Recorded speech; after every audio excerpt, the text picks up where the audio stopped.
mellor, de acordo? De acordo. Varo, ti non necesitas puntos, sempre e cando el non puntúe. Ajá. De acordo? De acordo. Máis emoción non pode ter esta gran final. Terceira e última pregunta. Que é Eiffel?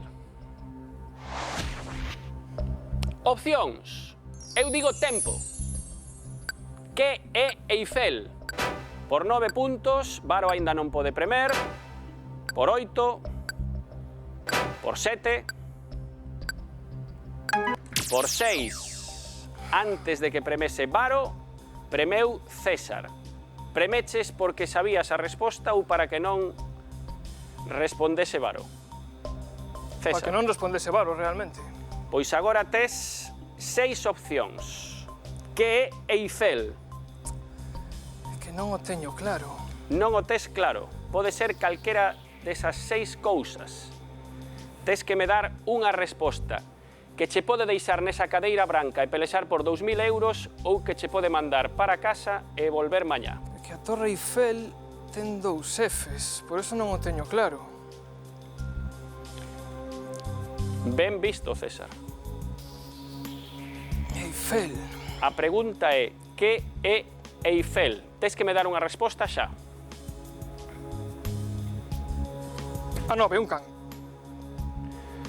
E non teño nin idea. Como se esa torre...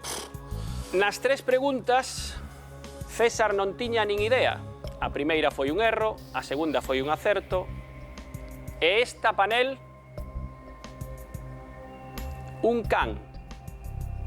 Que di o panel? Que non era un can, que era un territorio, é apelido de Alexandre Gustave Eiffel. Os seus antepasados cambiaron o seu apelido alemán de Bonnicasen polo de Eiffel, porque así era máis doado de pronunciar en Francia.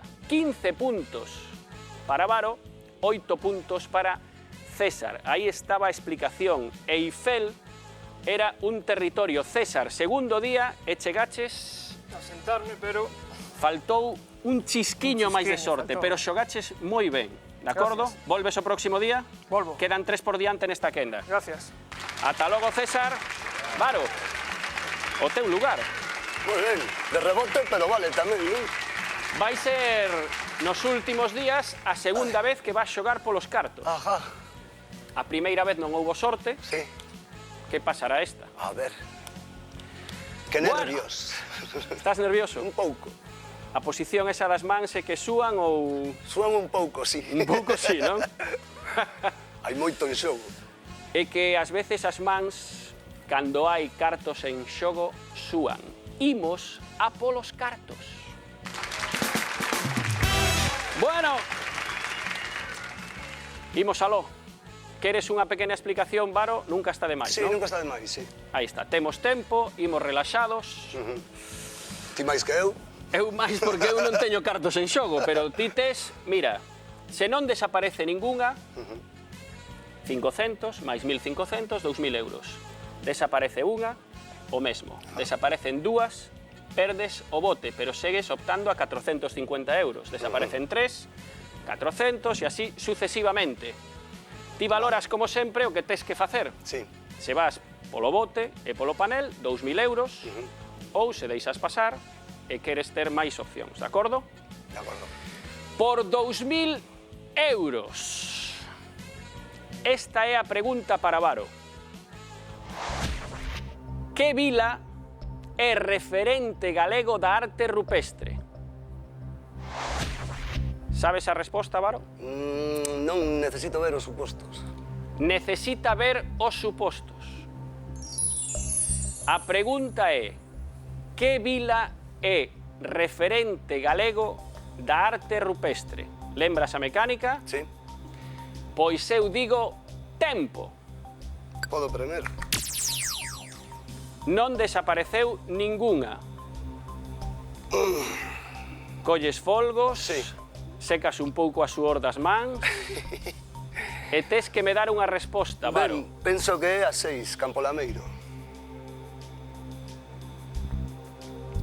Pensa que é a número 6, Campolameiro. Ti estudiaches Historia, sí. historia da arte, xeografía... Ten máis delitos e a fallo. Claro, pero es que Varo, que é un experto en arte, en historia, non sabía ou non se lembraba que o Guernica estaba no Reina Sofía. Non se pode meter un copresentador, non? Sí, sí. Mellor paso. Bueno, por 2.000 euros en xogo, Varo dixo Campo Lameiro. E o panel di que sí, que era Campo Lameiro, Varo. O xesto ese do puño pechado. Nora boa. Veña, gracias. Estábame dicindo, xa cho comentei varias veces a xente, como merece os cartos ese rapaz, que rimos moito con el, que o pasamos estupendamente. Sí. Levas 2.000 euros. Sí, sí. Estupendo. Esa é a noticia boa, pero hai outra mellor, que volves o próximo día, de acordo? Pero estou xa... xa podo comprar un montón de tortillas, se non me van en Berlín. Bueno, con 1.000 euros podes viaxar a Berlín e cos outros 1.000, tortillas. Sí. Bueno, xa nos irá contando Varo como vai investindo eses 2.000 euros, porque ten máis días por diante. Chao, como todos vostedes, ata logo.